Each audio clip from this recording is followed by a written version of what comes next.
एक समान विद्युत अक्षेत्र में रखिए विद्युत द्विध्रुव, यानी इसके अंदर एक विद्युत द्विध्रुव रखा हुआ है और इसके अंदर अगर विद्युत द्विध्रुव रखा है तो उस पर एक बल कार्य करे जो इसे घुमाकर एक समान विद्युत अक्षेत्र की दिशा में लाने का प्रयत्न करे।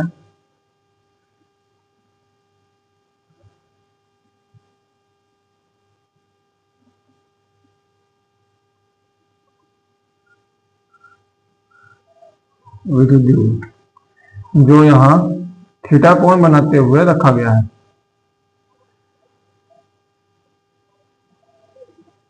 थीटा कोण बनाते हुए रखा गया है।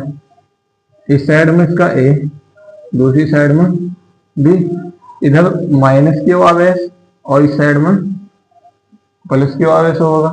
इसकी जो लंबाई है वो क्या है, 2L है। की लंबाई 2L है। इसका जो मध्य बिंदु है वो O है, मध्य बिंदु O है इसका। और इनके जो बीच की लंबवत दूरी है, इसके बीच की जो लंबवत दूरी होगी वो होगी 2L sin थीटा। विद्युत अक्षेत्र के कारण इस पर एक बल प्लस क्यू आवेश पर लगेगा जो होगा क्यू ई, एक विद्युत बल लगेगा। और इस साइड में भी एक बल कार्य करेगा, वो भी एक विद्युत बल होगा। विद्युत अक्षेत्र के कारण कौन सा बल लगेगा, विद्युत बल, F बराबर क्यू ई। यह एक समान विद्युत अक्षेत्रों को हम ई से दर्शाएं। माना एक विद्युत द्विध्रुव एक समान विद्युत अक्षेत्र में थीटा कोण बनाते हुए रखा गया है। माना एक विद्युत द्विध्रुव ए बी एक समान विद्युत अक्षेत्र में थीटा कोण बनाते हुए रखा गया है। द्विध्रुव के प्लस क्यू आवेश पर एक विद्युत बल विद्युत अक्षेत्र की दिशा में कार्य करता है तथा माइनस क्यू आवेश पर एक विद्युत बल विद्युत अक्षेत्र की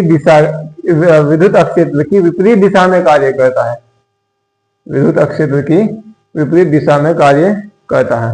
ये एक बल युग्म बनाते हैं जो इस विद्युत द्विध्रुव को घुमाकर एक समान विद्युत अक्षेत्र की दिशा में लाने का प्रयत्न करता है। उस बल को प्रत्यानयन बल कहते हैं।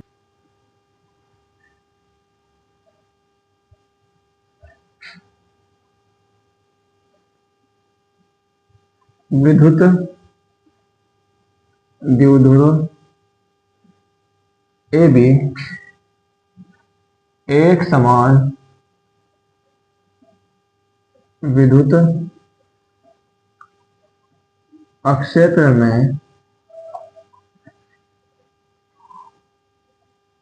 अक्षेत्र से थीटा कोण बनाते हुए रखा गया है। बनाते हुए रखा गया है। द्विध्रुव के प्लस क्यू आवेश पर एक विद्युत बल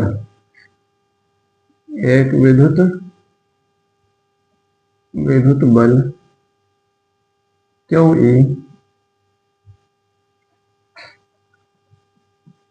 विद्युत अक्षेत्र की दिशा में कार्य करता है, या फिर लगता है भी लिख सकते हो, तथा माइनस क्यू आवेश पर एक विद्युत बल क्यू ई विद्युत अक्षेत्र की विपरीत दिशा में कार्य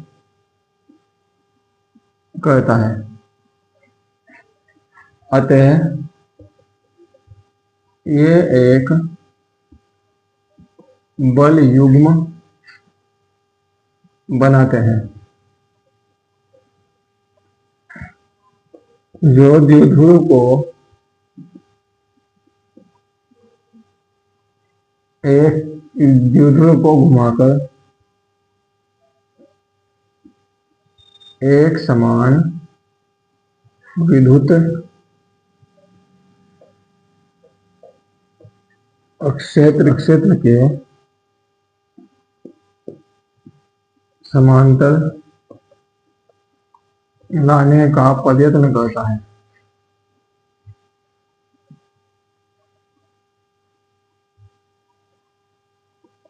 इस बल को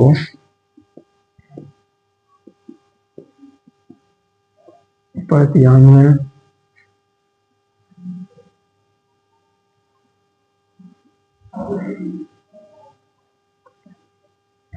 बल कहते हैं।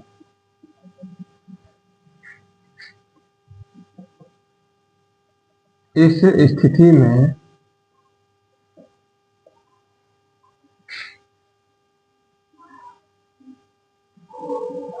प्रत्यान्वयन बल का युग्म आघूर्ण। सबसे पहला विद्युत द्विध्रुव ए बी है जो विद्युत अक्षेत्र में थीटा कोण बनाते हुए रखा गया है। विद्युत द्विध्रुव के प्लसक्यू आवेश पर एक विद्युत बल क्यू अक्षेत्र की दिशा में ही कार्य करता है तथा माइनस क्यू आवेश पर एक विद्युत बल अक्षेत्र की विपरीत दिशा में कार्य करता है जो इसे घुमाकर एक समान विद्युत अक्षेत्र की दिशा में लाने का प्रयत्न करता है और उस बल को ही हम प्रत्यानयन बल कहा। और उस प्रत्यानयन बल का युग्म आघूर्ण यानी बल युग्म आघूर्ण जो होगा टो बराबर, इसे टो कहा, बल मल्टीप्लाई लंबवत दूरी। टो बराबर बल F मल्टीप्लाई लंबवत दूरी 2L साइन थीटा।